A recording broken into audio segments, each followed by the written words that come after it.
is Akash Alawat. Today we are going to study about thermodynamics. This is our first lecture on thermodynamics. In this lecture we'll study about some terminologies used in thermodynamics and some basics of thermodynamics. So first of all, let us start with what is thermodynamics. It is a branch of science which deals with the energy interactions and its effect on system and surrounding. So the very first term we tackle here is energy. What is energy? Energy is nothing but it is the ability to cause change. The simplest definition exists on this earth is this. So energy consists of two, or we can classify energy into two categories. First one is microscopic energy and second one is macroscopic energy. Microscopic energy is sometimes also called as internal energy. We can classify internal energy in four different categories also. First one is our sensible energy, then latent energy, then chemical energy, and fourth one is our nuclear energy. You might heard these terms: sensible energy, latent energy, and chemical and nuclear energy. So let me explain difference between them. Sensible energy basically occur due to random motion of particles, and also its name suggests sensible. This means that the energy that we can sense, like we can sense the difference between a warm water and cold water just because of its temperature. That is called sensible energy. Let us take water for further explanation. Now water, its chemical name is H2O.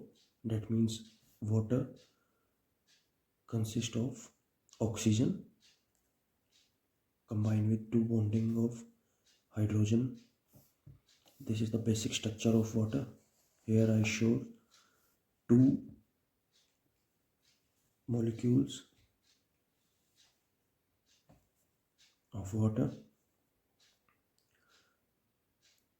If we break the two molecules, the energy we get will be our latent energy, or we can also say that breaking or making of bond between two molecules. These are latent energy. Latent energy resemble with phase change. The energy required for changing phase. What actually happens in changing phase is the bonds between molecules of water break down and converted into one phase of water converted into some another phase. For example, in boiling, liquid will convert into steam. The latent energy is the energy which involved in changing the phase of water or any other substance. Let us consider one example. Suppose we have water which is at 20 degrees Celsius. We start raising the temperature of water and it reaches up to 100 degrees Celsius. Now the energy which is utilized to raise the temperature of this water from 20 degrees Celsius to 100 degrees Celsius is our sensible energy. As we know, at 100 degrees Celsius, water starts boiling, and if we continuously supplying energy after this, then temperature of water will not rise. It will remain the same. What will happen is the phase of water will start converting from solid to the phase of water will start converting from liquid to gaseous phase. Now the energy which is responsible for converting this liquid phase of water into gaseous phase is latent energy.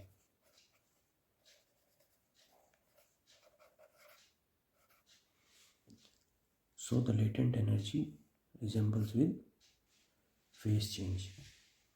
Here I show the breaking or making of bond between two molecules is called as latent energy. Now third one here is chemical energy. What is chemical energy? Making or breaking of bond between hydrogen and oxygen is called chemical energy.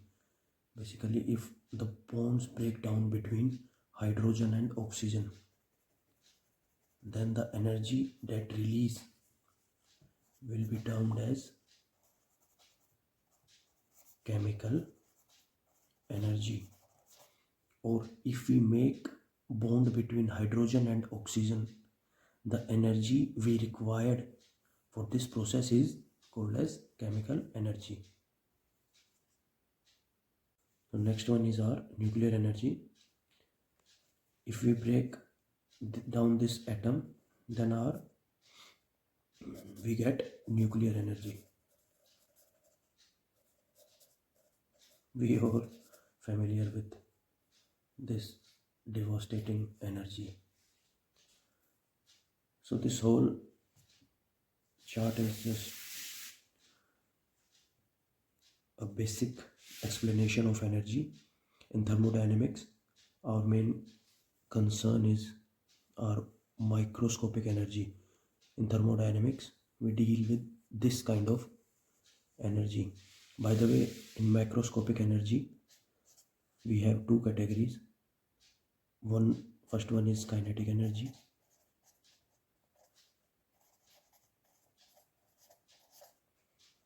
and second one we have potential energy.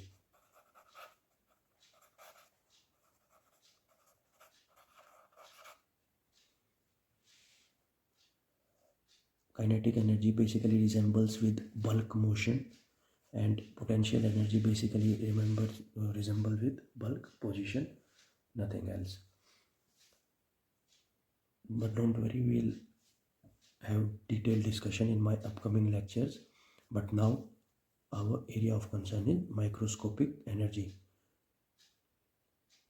In thermodynamics, we deal with microscopic energy. This was all about some basics of energy. Now moving on to our next term, which is system. This term we often use in thermodynamics.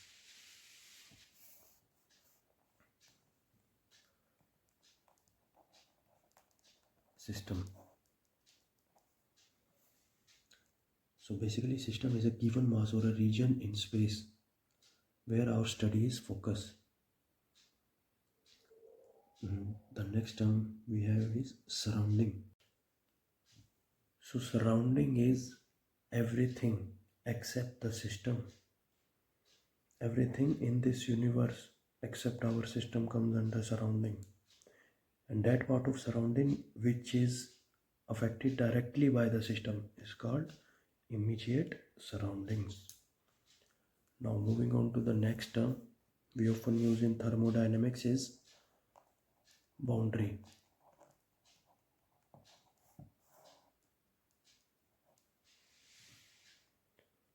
Boundary can be real or imaginary. Basically, boundary separates the system from the surrounding. Our boundary is also fixed and can be movable also. Let me explain you with example.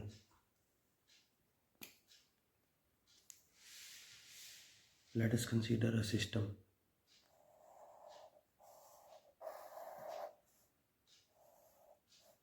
I'm considering this piston and cylinder arrangement. This is our cylinder head, and this is our piston. Now let us consider this portion to be our system. If we are considering we are considering this portion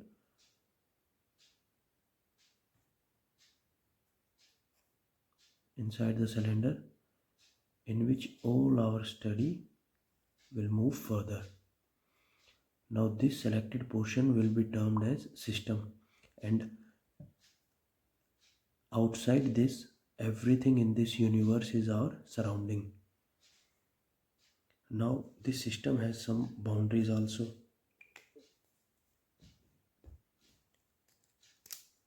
Here in this system we have real boundaries.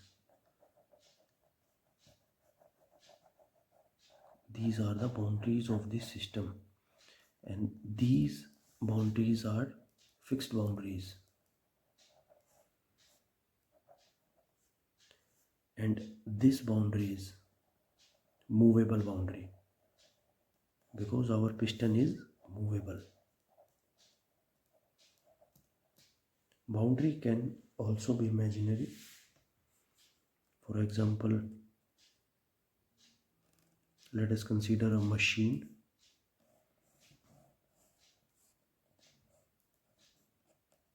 This is the input of machine, this is the output of machine.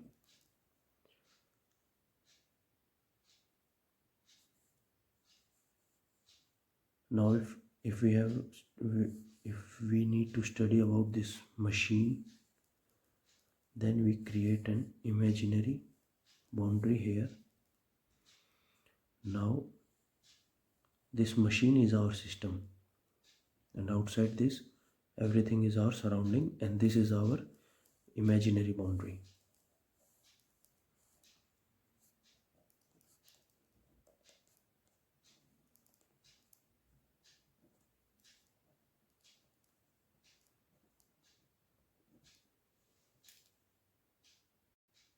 Moving on further, let's understand about types of system.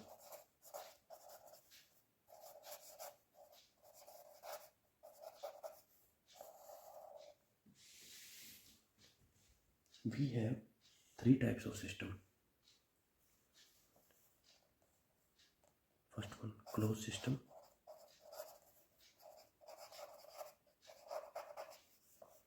Then we have open system.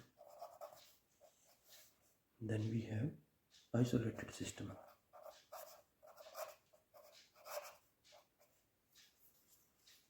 Now, what is closed system? The system in which energy interaction is there but mass interaction is not there. Those systems are called as closed system.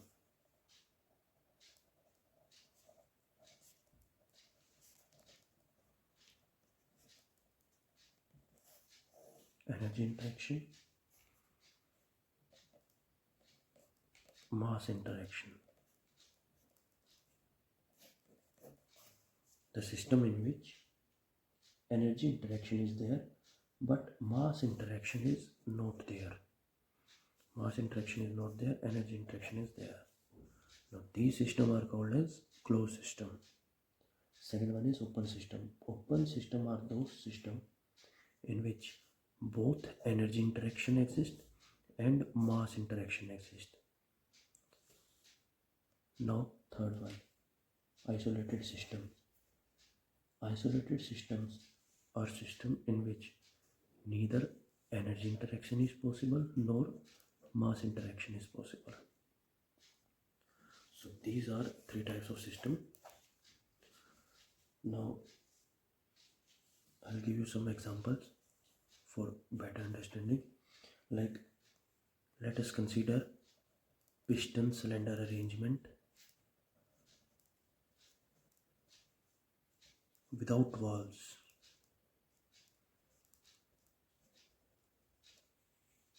Like this one.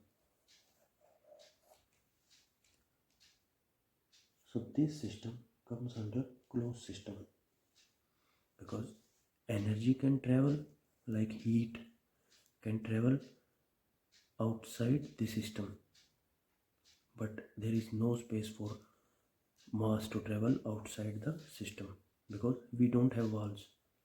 By the way, this piston should be leak proof. Only then it will become a closed system. Otherwise, mass will, like air fuel mixture or something like that, will leak from there. So I'm considering this as a leak proof system.